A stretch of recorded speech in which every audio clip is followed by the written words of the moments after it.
ST कर्मचारी सातत्यानं त्यांना राज्य सरकारच्या कर्मचाऱ्याला जे मिळतंय ते एसटी कर्मचाऱ्याला मिळालं पाहिजे अशा भूमिकेत आहे आणि वारंवार आम्ही सुद्धा या सगळ्या गोष्टीचा पाठपुरावा करतोय. पाठपुरावा करत असताना राज्य सरकारबरोबर आमच्या अनेक बैठका झाल्या. हे जे एसटी महामंडळाचे एमडी आहेत किंवा त्यांचे अधिकारी आहेत त्यांचा अनागोंदी कारभार सुरू आहे. त्यांच्याकडे कुठलाच फॉर्म्युलाच नाही. पगारावरती किती खर्च होतो, आता 7व्या वेतनाप्रमाणे किंवा राज्य सरकारच्या कर्मचाऱ्याप्रमाणे जर एसटी कर्मचाऱ्याला द्यायचं तर त्याला किती पगारात वाढ करायला पाहिजे, त्यांच्याकडे काही नाही आहे.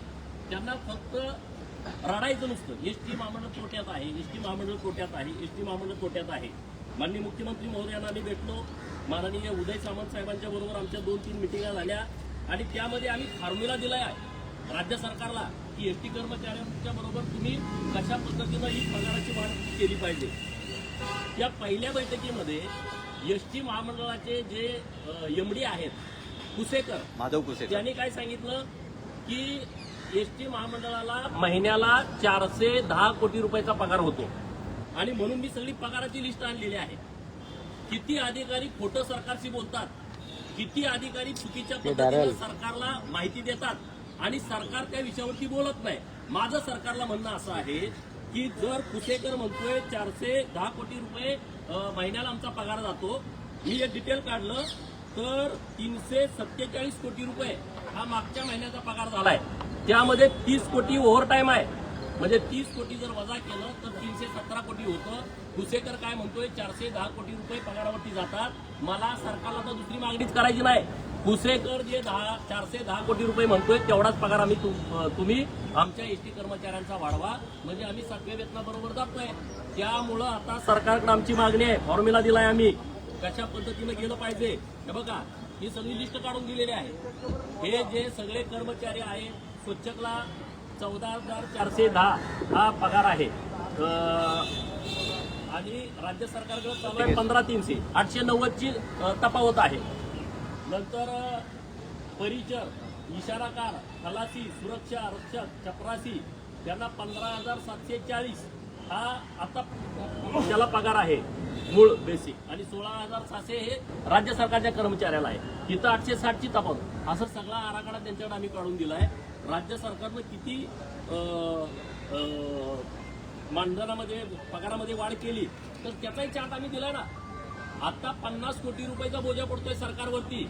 या राज्यामध्ये 1 ते 10 वर्ष ज्यांची नोकरी झालेली आहे असे कर्मचारी 45% आहेत. म्हणजे 40,000 कर्मचारी आहेत. त्यांना किती वाढ द्यायची? 11 ते 20 35% म्हणजे 31,000 कर्मचारी आहेत. त्यांना किती वाढ द्यायची? आणि 20 ते 30 वर्ष 6,500 कर्मचारी आहेत. यांची किती वाढ आहे सगळं दिलंय. राज्य सरकारने हे मान्य पण केलं, परंतु महिना झाला त्याच्यावरती भूमिका होत नाही. मागं वारी होती 17 तारखेला, तेव्हा आमच्या सेवाशक्ती संघर्ष एसटी कर्मचारी संघानं घोषणा केली होती की आम्ही संपावरती जाऊ. राज्य सरकारनं आमच्याशी बोलणं केलं आणि आम्ही महाराष्ट्रातले वारकरी लाखो पंढरपूरला येतात. जर सगळे एसट्या जाग्यावरती थांबल्या तर त्यांना त्रास होईल. परत त्यांना पुढे गणपती आहे, याच्या अगोदर तुम्ही निर्णय घ्या. अजून निर्णय नाही.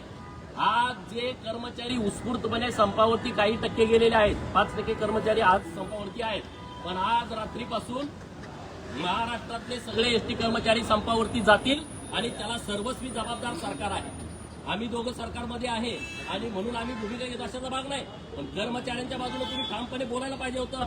खोटी माहिती वारंवार सरकारकडे दिली जाते. रडायचं. अरे, मी राज्य सरकारचं अभिनंदन करेन की त्यांनी महिलांची सन्मान योजना सुरू केली. 50% महिला सन्मान योजना सुरू केल्यानंतर एसटी नफ्यामध्ये आली आहे. माझ्याकडे आकडेवारी आहे, तुम्ही बघा. 2022-23ला 1,575 कोटी सरकारनं सवलतीचे दिलेले आहेत आणि 23-24ला 4,137 कोटी सरकारनं सवलतीचे दिलेत. जर सरकार सवलतीचं 4,137 कोटी म्हणजे 2,500 कोटीची तफावत आहे वर्षाला. मग तुम्हाला पगार वाढ करायला काय अडचण आहे? एवढं सगळं असताना तुम्ही 50-60 कोटी रुपये वाढवू शकत नाही. सरकारनं ताबडतोब या बाबतीमध्ये निर्णय घ्यावा. बैठक घेतली, बैठकीला बोलावलं. मलाही फोन आले होते, सदाभाऊंना फोन आला, बैठकीला उद्या या. माझं माननीय मुख्यमंत्री महोदयांना विनंती आहे, माननीय उदय सामंत साहेब त्यांच्या वतीनं या सगळ्या गोष्टीचा पुढाकार घेत आहेत, तर त्यांनी ठामपणे आज निर्णय घ्यावा की या राज्यातल्या एसटी कर्मचाऱ्यांना राज्य सरकारच्या कर्मचाऱ्यांच्या प्रमाणे आम्ही वेतनामध्ये वाढ केलेली आहे. संपावर कुणी जाणार नाही. पण आज जर उद्या घोषणा नाही झाली तर आज रात्रीपासून सगळे कर्मचारी संपावरती जातील. महाराष्ट्रातल्या लोकांना त्रास देणं ही आमची भूमिका नाही.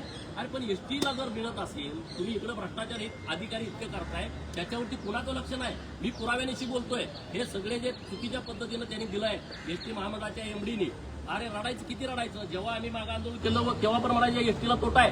आणि आता एवढा नफा झाल्याच्या नंतर सुद्धा तुम्ही एसटीला तोटा म्हणत असाल आणि त्यांचा पगार वाढ करत नसाल, आणि आज उद्या गणपती 7 तारखेला येत आहेत आणि एसटी कर्मचारी उत्स्फूर्त नाही. हे काय कुणी आम्ही आंदोलन पुकारलं नव्हतं, किंवा जी कृती समिती आहे त्यांनीही संप पुकारला नव्हता. कृती समितीचं धरणे आंदोलन आहे. पण महाराष्ट्रातले एसटी कर्मचारी उत्स्फूर्तपणे काही प्रमाणात संपावरती गेले. 30-35 डेपोमध्ये आता आंदोलन सुरू आहे. तर आज रात्रीपासून सगळ्या कर्मचाऱ्यांना मी आवाहन करतो की तुम्ही संपावरती जावा. सदाभाऊ आणि गोपीचंद तुमच्याबरोबर ठामपणे उभा राहील आणि पगार वाढ केल्याशिवाय आम्ही हे आंदोलन मागे घेणार नाही. अधिकारी ज्या पद्धतीनं तफावत चुकीची माहिती देत आहेत, याच्यामुळे म्हणजे सरकार तुमचं संपाची मागणी तुम्ही आज सगळ्यांना आवाहन करताय. अधिकाऱ्यांच्या चुकीमुळे या संपाला सामोरं जावं लागतंय असं म्हणायचं. अधिकाऱ्यांच्या चुकीमुळे संपाला सामोरं जावं लागतंय. अधिकाऱ्यांना माननीय मुख्यमंत्री महोदयांनी सूचना दिल्या होत्या की कशा पद्धतीनं आपल्याला पुढे जायचं आणि याच्यावरती निर्णय घेऊन टाका. निर्णय घेतला नाही. आज ही संपाची वेळ झाली नसती ना. आज सरकारची बदनामी कुणामुळे झाली? या अधिकाऱ्यांच्यामुळं. तुम्ही नुसतं सगळा ग्रीन सिग्नल दिलेला असताना सुद्धा माननीय मुख्यमंत्री, माननीय देवेंद्र फडणवीस साहेब, माननीय उदय सामंतांनी ग्रीन सिग्नल दिल्याच्या नंतर सुद्धा निर्णय का नाही झाला? आज लोक संपावरती गेलेत, आज आंदोलन सुरू आहे, आज राज्यामधली परिस्थिती तुम्ही बघताय. आणि मग आम्ही भूमिका अशी घेतली, जर राज्य सरकारकडे सातत्यानं पाठपुरावा केल्याच्या नंतर सुद्धा जर निर्णय होत नसेल, मग आम्ही सरकारमध्ये असलो तरी काय आम्हाला फिकीर नाही. आम्ही लोकांच्या बरोबर राहू, आम्ही कर्मचाऱ्यांच्या बरोबर राहू. कारण बोलणं आम्हाला खावं लागतं ना. आम्ही मागं कर्मचाऱ्यांची भूमिका घेतली, कर्मचाऱ्यांच्या बाजूने आम्ही ठामपणे उभा राहिलो. आम्हालाही लोक टीका करतात समोर. म्हणून आज आमची भूमिका स्वच्छ आणि स्पष्ट आहे. आम्ही या एसटी कर्मचाऱ्यांनी जो उत्स्फूर्त बंद पुकारलेला आहे, संप पुकारलेला आहे, त्या संपाच्या सोबत आम्ही आहोत. आणि सरकारनं तात्काळ यावरती निर्णय घ्यावा. बाकीच्या ज्या किरकोळ गोष्टी आहेत त्या नंतर बघू. पण आता त्यांना राज्य सरकारच्या कर्मचाऱ्यांच्या प्रमाणे आम्ही जो फॉर्म्युला त्यांच्याकडे दिला आहे, किंवा आणखी काही वेगळा फॉर्म्युला सरकारकडे असेल तर त्यांनी सरकारने आज घोषित करावा, उद्या घोषित करावा. म्हणजे एसटी कर्मचारी संपावरती जाणार नाही. पडळकर साहेब, मुळात तुमचा जो प्रश्न आहे की व्यवस्थापकीय संचालकासंदर्भात, व्यवस्थापकीय संचालकांच्या कारणानं किंवा त्यांच्या मनमानी कारभारामुळे आज संपाची वेळ आली आहे कर्मचाऱ्यांवर, असं वाटतंय का? व्यवस्थापकीय संचालक जे आहेत त्यांनी जी माहिती मागच्या मीटिंगमध्ये दिली ती किती गंभीर बाब आहे सांगा ना. त्यानं ऑन पेपर दिलं की 410 कोटी रुपये या राज्यामध्ये एसटी कर्मचाऱ्याच्या पगाराला जातात. मी हे पगारपत्रक घेऊन आलोय. हे काय मी काही लिहिलेलं नाहीये. या पगारपत्रकामध्ये 347 कोटी टोटल पगार झालाय आणि त्यामध्ये 30 कोटी ओव्हर टाईम आहे. म्हणजे पगार किती होतोय? 317 कोटी. सरकारवरती आता बोजा पडायचा प्रश्न नाही ना. जर तुमचा व्यवस्थापकीय संचालक म्हणतोय की आम्हाला 410 कोटी रुपये महिन्याला खर्च होतात, आमचं साधं सोपं म्हणणं आहे की 410 कोटीत आमचा 7व्या वेतनाप्रमाणे आम्हाला पगार मिळू शकतो. तुम्हाला काय वाढवायची गरजच नाही ना. तुमचा एमडी तुम्हाला देतोय ना की 410 कोटी महिन्याला खर्च होत आहेत आणि मुळामध्ये खर्च किती होतोय? 317 कोटी. तफावत कितीची आहे तुम्ही बघा. 93 कोटीची तफावत आहे. अरे 93 कोटी लागत नाहीत. अजून 50-60 कोटी रुपये तुम्ही दिले तर आम्ही राज्य सरकारच्या कर्मचाऱ्यांप्रमाणे आमच्या एसटी कर्मचाऱ्याला पगार मिळतोय. हे जे सगळा अनागोंदी कारभार चालू आहे ह्या अधिकाऱ्यांचा, आणि त्याच्यावरती कोणाची वचक नाही. आणि म्हणून आमचं म्हणणं आहे की जे 410 कोटीचं मागच्या मिटिंगमध्ये एमडीने दिलंय तशा पद्धतीनं तुम्ही पगार उद्यापासून लागू करा. विषय संपला. पण आता एसटी कर्मचारी मागणी करतायत की भाजपनं आंदोलन केली होती, त्यांनी आंदोलन करून पण मग विलीनीकरण का झालं नाही? आज हे बघा, राजकारणात जायची आवश्यकता नाही. आज तुम्ही किती टक्के बंद आहे तुम्ही सगळे माहिती घेतलेली आहे, तुमच्याकडे माहिती आलेली आहे. एसटी कर्मचारी सोबत आमच्याच आहे. एसटी कर्मचाऱ्यांना आमच्याकडून अपेक्षा आहेत म्हणून ते आमच्याकडे पाठपुरावा करतात. आणि सरकार आल्याच्या नंतर एसटी कर्मचाऱ्यांच्या बाबतीमध्ये सदाभाऊनी मी जेवढा पाठपुरावा केलाय, जेवढा बैठका घेतली तेवढं कुणीच घेतलेलं नाही. अनेक जाचकाठी आम्ही कमी करून घेतल्या राज्य सरकारकडून, माननीय मुख्यमंत्री महोदयांच्याकडून. आता आमचं म्हणणं असं आहे की जर उत्स्फूर्त कर्मचारी संपावरती जात असेल तर हे फेल्युअर कुणाचं आहे हे या अधिकाऱ्यांनी बघायला पाहिजे होतं, निर्णय घ्यायला पाहिजे होता. सरकारने त्यांना सूचना देऊन 1 महिना झाला तरी सुद्धा त्यांनी याच्यावरती निर्णय घेतलेला नाही. आणि त्यामुळे आज रात्रीपासून सगळ्या एसटी कर्मचाऱ्यांना आम्ही आवाहन करतोय, आम्ही तुमच्याबरोबर ताकदीनं उभे आहोत.